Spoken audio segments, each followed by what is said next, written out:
Hello, everybody, and welcome to Reading Epic Threads. I'm sorry I've been absent. I've been taking care of my wife while she recovers from surgery and doing some other stuff on the product development end. So I've been out, and I'm going to continue to be here on a limited basis, probably for the next week, maybe even 2 weeks. But don't worry, I will be getting back to normal and perhaps even extended operations on the Reading Epic Threads front coming soon. In the meantime, I didn't want to be completely absent. There's a new Erik Carlson piece available, and I'm going to read it to you right now, commercial free.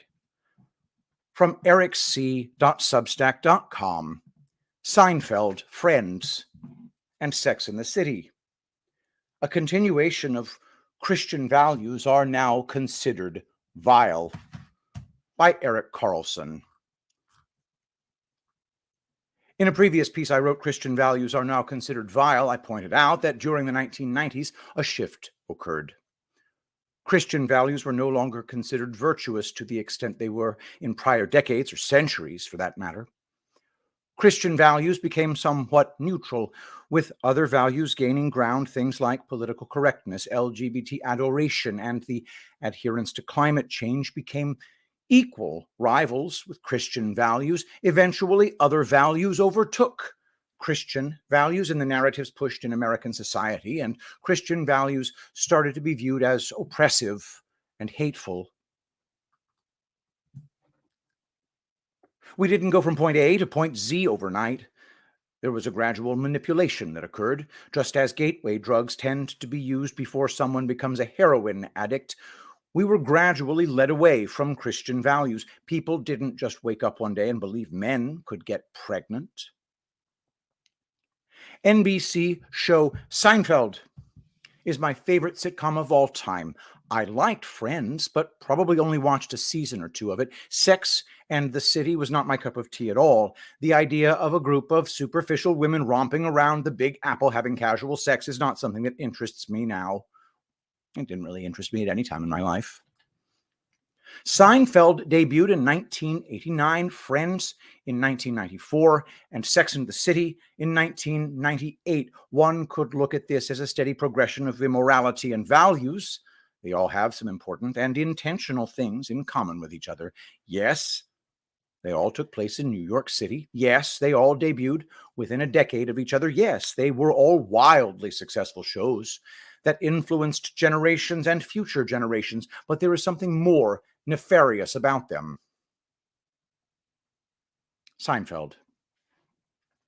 While Seinfeld debuted in 1989, it seems like it took a couple of years really to catch on, maybe for society to be ready for it. But once it caught on, much of the country was addicted to it. It was water cooler conversation every Friday morning in offices around the nation. Every episode seemed to have a memorable line or storyline. Some had multiple. Ironically, Jerry Seinfeld's character never had a job in any office, yet his show was talked about on casual Fridays in offices throughout the country.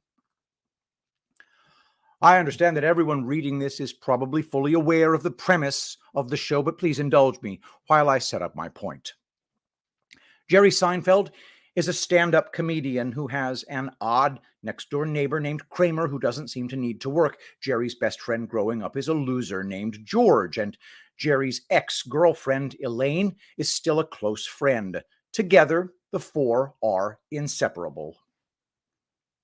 This group of single 30-somethings turns into a group of single 40-somethings. Jerry and Kramer never have a relationship with a woman that seems to last more than a couple of weeks.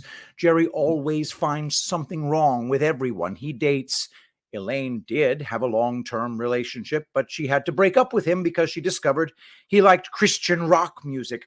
George got engaged, but his fiancée famously died licking toxic wedding invitation envelopes before their wedding. Subliminal message: marriage kills. George only asked Susan, his fiancée, to marry him because he made a pact with Jerry to both get married. Jerry, of course, backed out of his end of the deal. In other words, George never really wanted to get married. He preferred to stay single, but felt forced into it by peer pressure. An influential hit show that most people liked and some adored, about a group of friends who never get married or have children. While the show wasn't overly raunchy, God or faith were not a part of any of the main characters' lives. Marriages were portrayed as prison sentences, especially George's parents. When the group's friends got married, it was an annoyance to them. They needed to get them a wedding present and attend their parties and weddings. When their friends had children, they felt forced to go see them while they were still babies. Children in general on the show were seen as an annoyance. 4 close friends whom I can't recall ever once discussing the possibility of having kids one day. Don't get me wrong. I love Seinfeld. I think it is comedy genius, but I now understand that in the backdrop of this comedy genius, a narrative is being pushed, a narrative that diminishes the traditional life of getting married and having children. The show promotes living a perpetual life of adolescence. Friends. A group of 3 attractive men and women in their 20s. This group lives together, hangs out together, and is in and out of romantic relationships with each other, all the while maintaining their friendships with each other, always there for each other. Like Seinfeld, marriage isn't an honored institution. A failed marriage, a child being raised by an ex-wife turned lesbian, subject matters that the public wasn't ready for just a few years prior. While Seinfeld probably wasn't appreciated by many people under the age of 25, Friends had a strong following of people in their teenage years, even younger, more impressionable years. As with Seinfeld, I'm not saying Friends wasn't entertaining, just that there was more to it than just romance and comedy. A generation was being conditioned. The idea of getting married, having children, and being successful was being replaced with the alternative idea of just having fun, hanging out with your friends, and enjoying your life without responsibilities that might weigh you down. Friends makes it seem that one could have a romantic relationship with a friend, end it, remain good friends, and start up a new romantic relationship with another friend. The friend you were dating could even start to date one of your other friends. They make it seem less complicated and damaging than it really is. What they don't know is the emotional scars that are formed from this type of lifestyle. What they don't know is a group of 40-somethings 20 years later whose lives are a mess. They kind of ride off into the sunset before their meaningless and unfulfilled lives start to bubble over. They could have changed course later in life. Who knows? We weren't there to see it. Sex and the City. A group of superficial female friends living in New York City, sleeping around, eating at the best restaurants, wearing the most expensive and fashionable clothes, all the while sharing their sexual escapades with each. No shame to be found anywhere. Like I said, this show was not my cup of tea, and I didn't watch more than a couple of episodes. My wife watched this show when she was younger, as well as friends. In fact, she lived in New York City from the mid-1990s to the early 2000s while these shows were in their prime. While my future wife didn't live the immoral lifestyle of the cast of Sex and the City, it's impossible to think the show didn't affect her or the show Friends, or to believe that Seinfeld didn't affect me. My wife spent most of her 20s in New York City, sharing apartments and houses with friends, experiencing all that New York City had to offer, wearing designer clothes, carrying designer bags, and eating at the Michelin star restaurants. Were these shows a reflection of society, or did they mold society? I would argue that it's the latter. Maybe a little bit of a reflection, but mostly molding society. I believe society was being molded through entertainment. Remove God from society, destroy the traditional family and marriage, all communist ideas, eugenics, population control, all of it comes into play, all led by the same people. While we are being entertained, we are being reshaped and molded into what the elites want us to be. Compliant, controlled, non-reproducing, or delayed reproducing worker bees. If one looks at me and my wife as examples, we got married when I was 38 and she was 33. The only marriage for both of us. We started having kids when I was 40 and she was 35. We had to hurry. The clock was ticking. I would be lying if I said the first 37 years of my life were focused on the most important things, getting married and raising families. I was busy traveling to Europe, hanging out with my friends and experiencing life. I should point out I was not alone. Getting married and having kids this late in life isn't that uncommon these days. Half of the dads at my kids' school and sporting events are my age or older than me.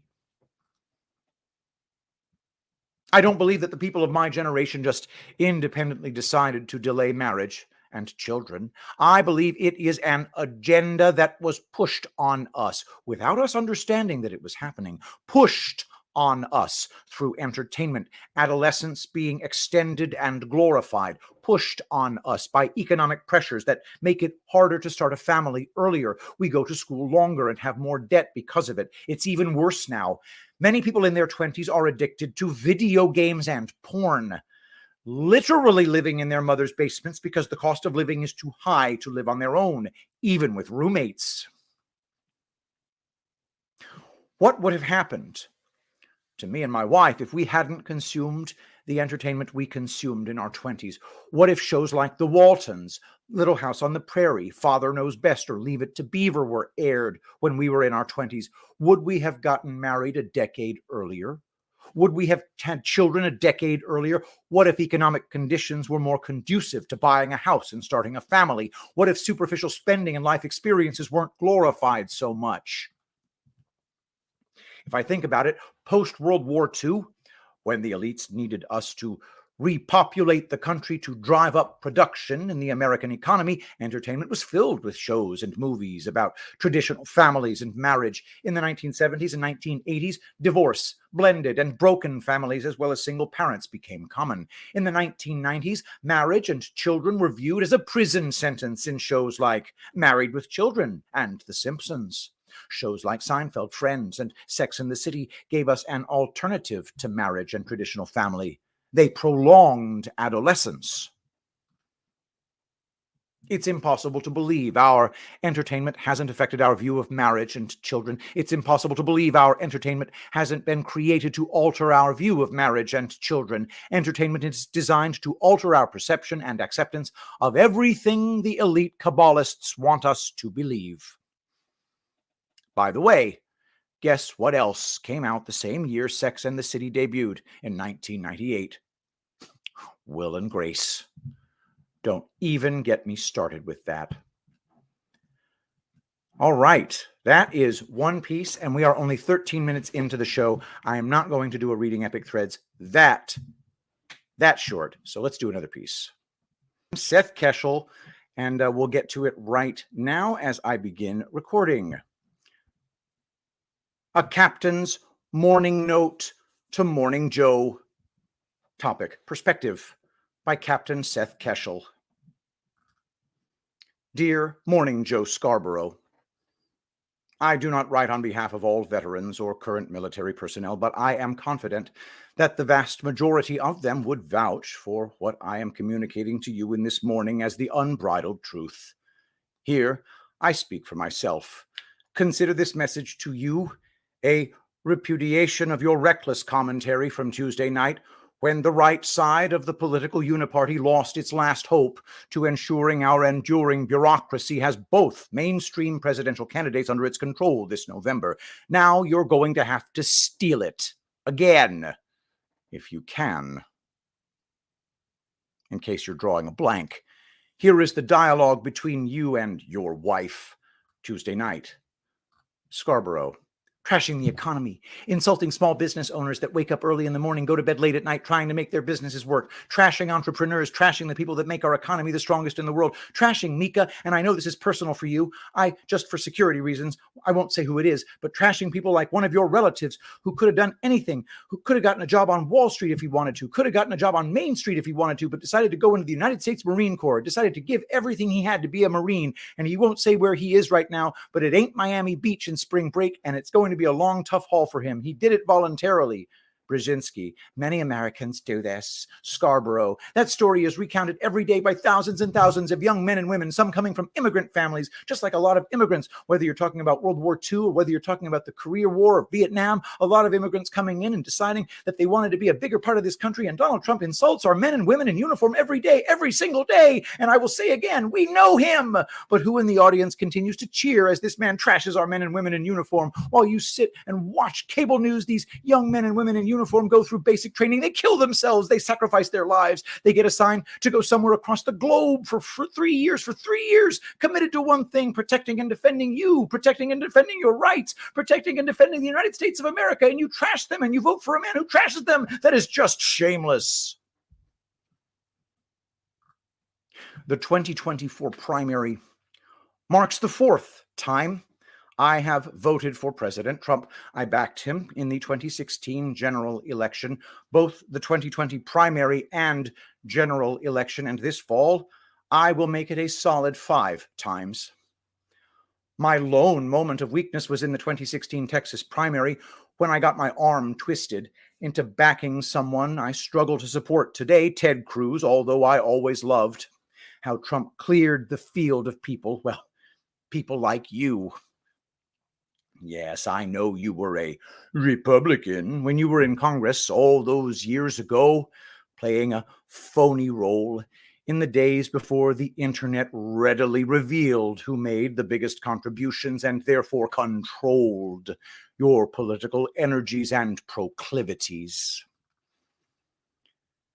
This isn't intended to get into baseline political corruption, such as the clear fact that politicians supposedly making just $174,000 annually while living in one of the most expensive markets in America fight, claw, scratch, and scream to maintain that job, almost as if they are making millions more than advertised on back-end deals.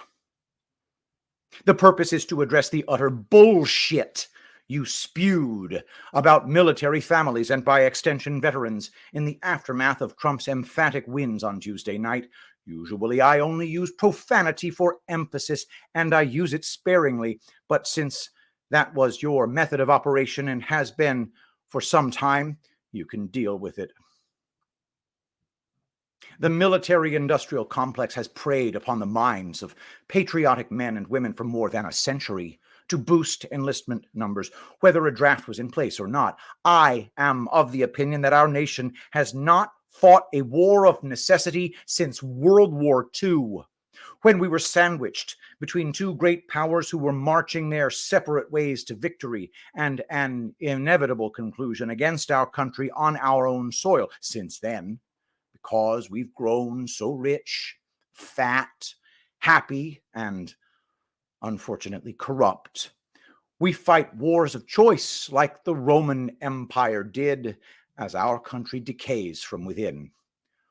Most post-9/11 veterans, the ones who were targeted with propaganda so strong we once thought it was our God-directed duty to try and control Stone Age warlords in far-flung shitholes for years at a time, see the truth after 2 decades of constant strife. I had very little interaction with death as a young man, outside of accidents involving classmates once in a while or deaths of elderly family members. Since I put on a uniform, I've lost countless peers and friends to suicide. A permanent solution to temporary problems, largely brought on by the waste of life investment spent fighting wars we could never win. Military marriages have a 70% likelihood of divorce. Those who come back physically intact are often not mentally intact. I worked on battalion staff when I was in Afghanistan, and the worst enemy contact I experienced personally was periodic mortar or rocket dodging, and I have to dig deep to unwind myself in my own everyday life, a consequence of dealing with high stakes, pursuit of the enemy, and constant stress and expectations brought about by being away from loved ones and a support network for up to a year at a time. I am one of the lucky ones. Some of my closest friends are heavily medicated and have fought off depression that nearly claimed their lives at the end of a shotgun. My own family, one with a rich tradition of Army officership dating back to November 6, 1963, in an unbroken streak, came to understand PTSD well by dealing with a Vietnam veteran father who served heroically as an infantry officer for 3 tours in another war that could not be won. We never knew if we would get smacked or praised, or if he would be home at 5 p.m. or 5 a.m. It took a year in a combat zone for me fully to understand him and the damage in his life that caused him to take his pain out on people he truly loved. When I read his letters he sent at the end of his life, I know how he really felt about me, but his trauma prevented that from being what was normal in my world while he was alive. I do support the military, just as I support law enforcement, under one condition: when they abide by the oath, the rule of law, and the defense of the Constitution. We do not support the use of our military as world police, those of us unlike you, who have heard shots fired in anger or popped a squat in the woods in a pair of combat boots now understand why the Afghans have gone unconquered for 1,000 years in their ancient pile of rocks the size of Texas. The Taliban are fond of saying, "You have the watches, we have the time." The British and the Russians learned these lessons long ago, that they will wait us out. Politicians and your ilk saw an opportunity to cash in on the big business of war, saw a gold mine after 9/11 and sent us there, and then to Iraq to do their bidding, knowing no meaningful victory would ever come from it. Now, the consequences are clear. Just as my father's post-Vietnam military sat in drug-addicted ruins, today's military is full of quislings and wimps in the highest levels of leadership who are hell-bent on ridding the ranks of Billy Bob from the hills of North Georgia and Joe Ray from the thorny woods of East Texas, those good old boys who stormed the beaches, climbed the mountains, and braved winter in the Ardennes with little more than a rifle in hand. I smelled this weakness coming upon the military as a junior captain in 2013, over a decade ago. Looking at what has happened to our military today with its relaxed fitness and grooming standards and forced social experimentation, we seemed like a group of Spartan warriors back then. The goal of the military is to fight and win the nation's wars. By virtue of that, it has no choice but to discriminate and position itself for nothing short of victory. The institution does not exist to validate immigrants, empower women, or provide people a space to feel good about who they think they are. It is, in fact, the very first task of drill sergeants in basic training to break individuals and reconstruct them as fighting machines, capable of functioning in the shittiest and most austere conditions the world has to offer. Most of us who are on the sane side of military service, meaning out of it, would not consider ourselves pacifists. I support justified use of the military in that it is used explicitly to defend the homeland. The Taliban don't have the ability to project military power across the oceans and ransack our homeland. They and other like-minded terror fronts have found a way to pose a threat to the homeland by taking advantage of the non-existent southern border and otherwise loose immigration laws that fail to scrutinize which new arrivals actually have values that would fit in a society that does not stone women for learning how to read like they do over there. We support President Trump, as do a majority of current service members, because he wasn't looking for the first opportunity to involve our soldiers in more trillion-dollar conflicts that satisfy defense contractors at the cost of American lives, minds, limbs, and families. I am thankful I served because I developed real-life leadership skills and learned how to deal with people I couldn't stand or didn't respect in a way to keep the mission moving forward. I and others like me raised my right hand voluntarily, and even though I was bright-eyed and naive, I did it because I thought military service equaled a love of country. Love of country also requires us to stand up to the government of our country when it is wrong, and time tells the true tale. It has been wrong on foreign policy and war longer than anyone reading this letter has been alive. You do not understand the hearts and minds of soldiers, and you are far removed from anyone outside of your bubble who would sit down and explain these senseless deaths, both over there and back here at home, that have stemmed from committing countless hundreds of thousands of veterans to defending lands that will never know peace because the cause of jihad demands constant turmoil against the infidel. By now, you should understand why veterans and most rank-and-file military members support President Trump and his vision for peace in the world. We have seen enough of the ugliness of the world and, by virtue of having to survive in such horrible conditions, have grown wise to the ways of those who would never have the courage to live up to one of the most time-honored leadership rules of the military service. Never order someone to do a task you would not be willing to do yourself. President Trump is right about the military. It is being led straight to hell by a feckless leadership appointed for its political allegiance and controlled by the promise of pension. Those who fail to recognize it only enable it, and those who served this nation and recognize it will speak the truth about our evil, reckless foreign policy and the direct sabotage of the United States military by those who swore an oath to place the interests of the nation above all others. Sincerely, Seth Keshel, former Army captain and OEF veteran.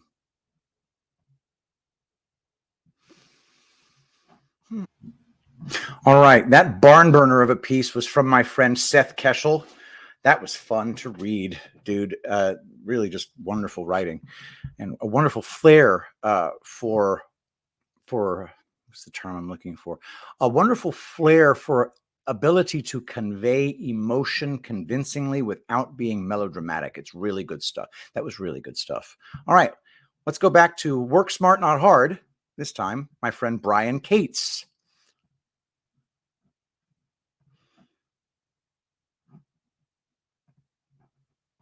Mark Elias is scared, and he should be.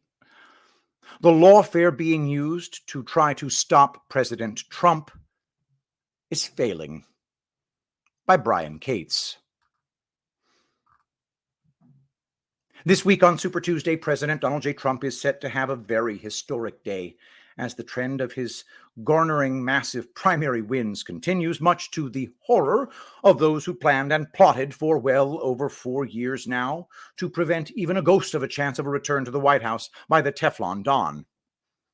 Top Democrat lawyer Mark Elias, that party's go-to guy for rigging and stealing elections, is starting to show his panic. Nobody knows better than Elias does that if this election is held under the current parameters, a Trump versus Biden rematch where Trump will soon be leading in all the polls. Trump is already well beyond the margin of vote fraud this time. Therefore, it is imperative for Biden that his opponent is not Trump.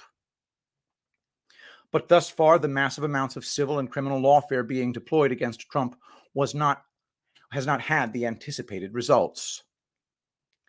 Watch this clip that Elias put up on his X account, where you can see the panic rising in him.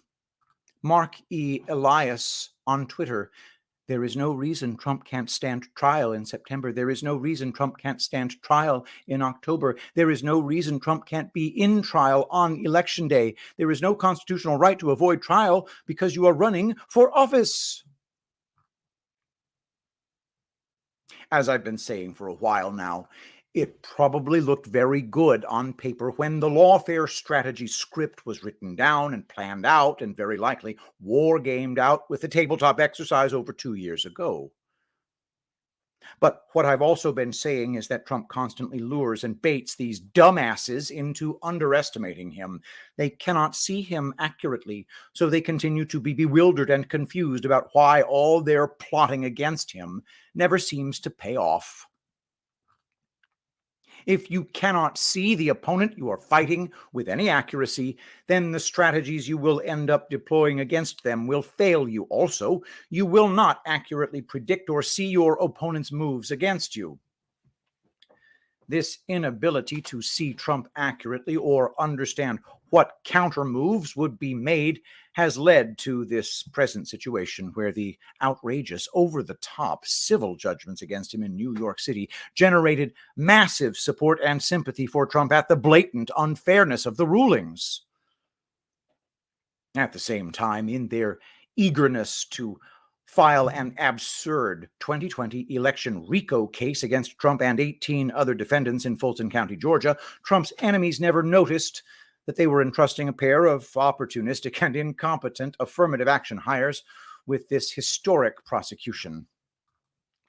Entrusting the prosecution of the former president and his key legal advisors to Fatty Willis and her covert lover, Nathan Wade, has now boomeranged massively on the lawfare strategists. It's a foregone conclusion at this point that both Willis and Wade will be removed from the case, possibly even disbarred. Should that happen, there is a genuine chance the entire case will be dismissed, since Fulton County authorities would be faced with the prospect of having to assign a new prosecutor who would have to start all over again from scratch. Such a new prosecution case with a new prosecution team would never be ready to take Trump and his co-defendants to trial before this November. And wasn't that the entire point of the whole thing?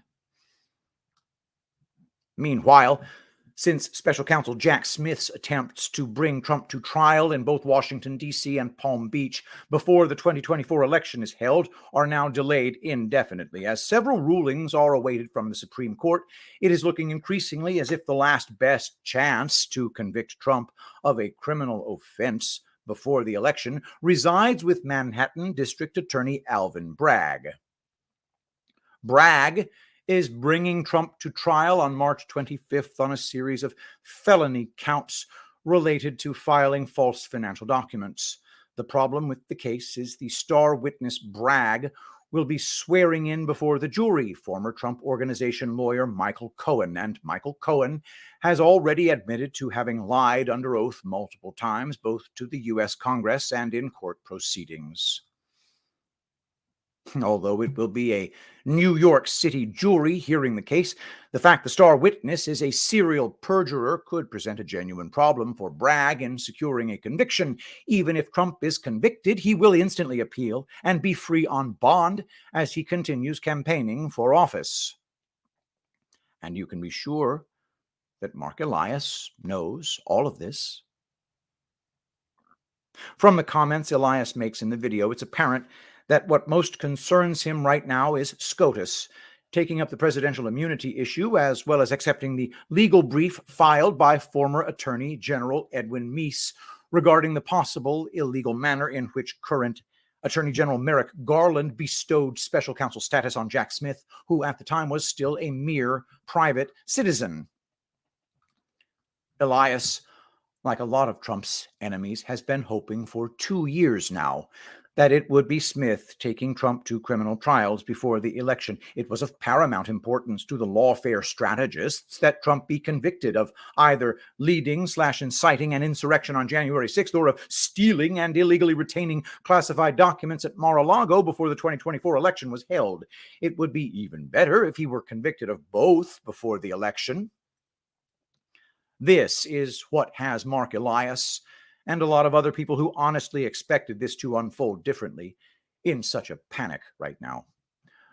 Due to the Supreme Court stepping in, the chances of Smith being able to bring Trump to trial in D.C. or Palm Beach before this year's November elections are fading. These people were counting on all this lawfare and election interference to severely damage Trump's attempts to campaign during this upcoming crucially historic American election, and it's just not happening. The last thing they ever wanted to see appears to be taking shape with a mere 8 months to go before the election. Trump looking more vigorous, vibrant, and energetic than ever as he goes head-to-head with an increasingly frail, confused, and uninterested Joe Biden. Ain't life grand? And that's the latest from Brian Cates. And finally, I'm going to read a piece from sigmagame.substack.com, Vox Day's new blog. I just love this stuff, so I'm going to read it. This is about the sociosexual hierarchy. And if you're not familiar with the sociosexual hierarchy, check it out at sigmagame.substack.com. Refers to the way that men form hierarchies and the various types in the hierarchy. And they're always males. This is about men, not women. That's a different topic of study. Okay, let's begin. This is entitled The Gamma Rage Trigger, from sigmagame.substack.com, a demonstration of the extreme emotional sensitivity of the gamma. We talked about delta narcissism last week. Now, let's contemplate the gamma variety, which is far more sensitive and can be triggered by even the slightest hint of rejection by any woman or higher status male. I've been a public figure for a long time, beginning with my weekly column in the St. Paul Pioneer Press, which was featured on the front page of the tech section and sported a headshot of me at the top, followed by national syndication of that column in 13 newspapers that included the Atlanta Journal-Constitution, the Boston Globe, and the San Jose Mercury News, in addition to feature pieces in computer gaming world and electronic entertainment. People have been paying attention to what I say on one platform or another since 1994. And, of course, taking shots at me, although I didn't receive my first death threats until 2001. So, I'm not only accustomed to praise and criticism, but after 30 years, I am pretty well inured to both and mostly uninterested in hearing either. Over time, it gradually became undeniable that both criticism and praise alike tend to say far more about the individual bestowing it than it does about my work, let alone myself. This is not to say no criticism or praise is valid, you understand, and just that it's seldom very well informed or even relevant to me. So I'm simply not interested in paying attention to criticism or would-be correction from the usual sort of drive-by reader who is most likely to provide it, and experience has taught me that there is absolutely no point whatsoever in engaging in online debate with commenters. I presently have 35,200 followers on Gab, and in the hopes of dissuading at least a few of the usual suspects, I pinned this advisory to the top of my account there a few years ago. Fair warning. All shills, gammas, retards, critics, pedants, and social justice warriors are muted and blocked on sight. I am not interested in debate, discourse, or actually in this medium. If you disagree with what I post, that's absolutely fine, but please note that I am not at all interested in hearing your opinions, corrections, or criticisms.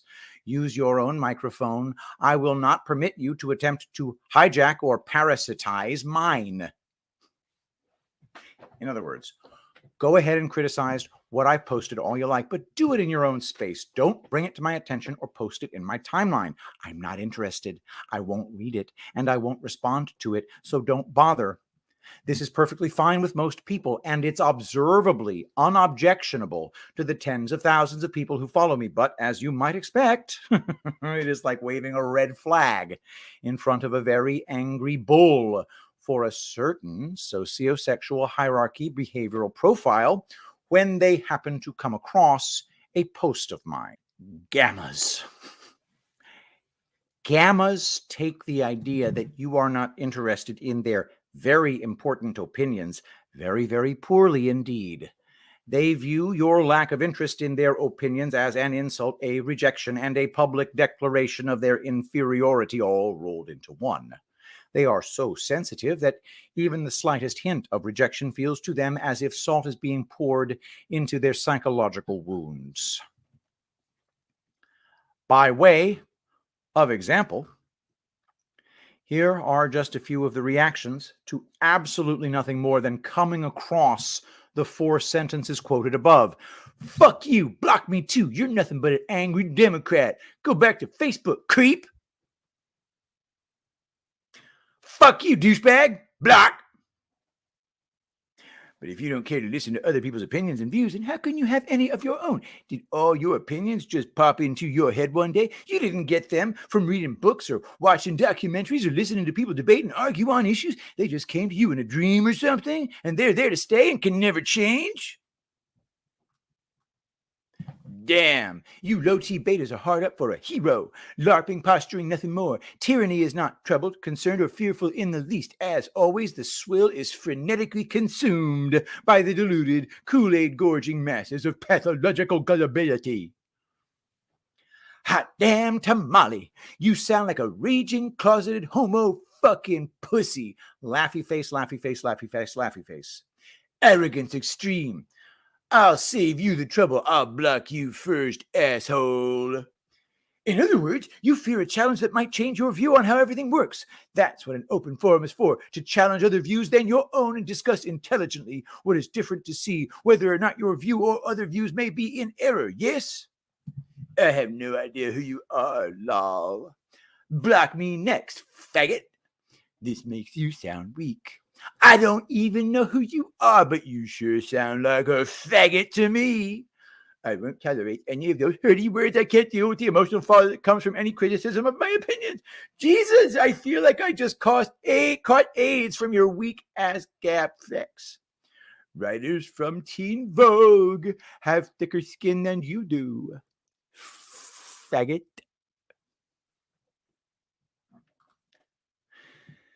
This might have been my favorite response given the way it, in combination with the responder's self-description, perfectly demonstrates textbook gamma incoherence and a flawless delusion bubble.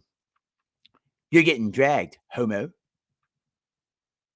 Or, I'm caustic and abrasive.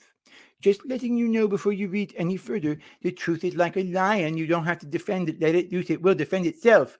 Augustine of Hippo. Have primary sources to support your claim to shut the fuck up. Notice how criticism, or getting dragged, is assumed to be a big deal and to render one worthy of being laughed at, and is presumably something to be avoided at all costs. There is also the customary posturing about being amused rather than angry, but even more informative is the incongruity between the public posture that affects higher status indifference and the reality of the gamma's desperate need to seek validation from others. Now, contemplate the extreme insecurity and the amount of constant rage that must be constantly bubbling below the surface every day in the individual who is capable of reacting to someone else's indifference to his opinion in such an unrestrained manner. Even taking into account the way in which the anonymity of being online tends to encourage behavioral extremes, there has to be a disturbingly high level of underlying sensitivity and anger in order for it to be publicly expressed in this manner in response to such a minor and impersonal provocation. This, I suspect, is why women react to gammas with horror, contempt, and disgust, and why they are so drawn to men who are cool and indifferent. Their reactions are based on instinctive fear of the bubbling emotional heat of the former, while they feel safe and relaxed in the proximity of a man they sense will be able to handle their potential rejection with equanimity. Imagine being a pretty woman who is all too aware of the rage volcano just waiting to erupt in her face at the first moment of disappointment or lack of interest. Wouldn't you want to stay literal miles away from any man who showed signs of that constantly boiling anger inside him? Wouldn't you want to avoid any possibility that sooner or later you're going to inadvertently trigger those exposed sensitivities and focus that bitterness and rage upon yourself? This line of thought suggests something that we already know, but underlines its importance. To raise your perceived sociosexual hierarchy rank, you must learn to restrain and tame your emotions to the point that they are virtually undetectable by others. This is not because there is anything wrong with having emotions, since everyone does, but because the control over them it demonstrates makes you an intrinsically more reliable and therefore inherently more valuable man in the eyes of other men and women alike. That is sigmagame.substack.com. Thank you all for being here. Go to epicthreads.tv. I do anticipate a brief interruption in the supply of angel paste. We have some rows left. We have unscented. We are out of orange. Just go to epicthreads.tv. Place your order there. Promo code Shapiro to pry $1 from my grasping hands. Thank you so much, everybody, for watching. Let us pray. Saint Michael the Archangel, defend us in battle. Be our protection against the wickedness and snares of the devil. May God rebuke him, we humbly pray, and do thou, O Prince of the heavenly host, by the power of God, cast into hell Satan and all evil spirits who prowl about the world seeking the ruin of souls. Amen. I love you all. Thank you so much for being here, and I'll see you next time. I will be the greatest president that God ever created.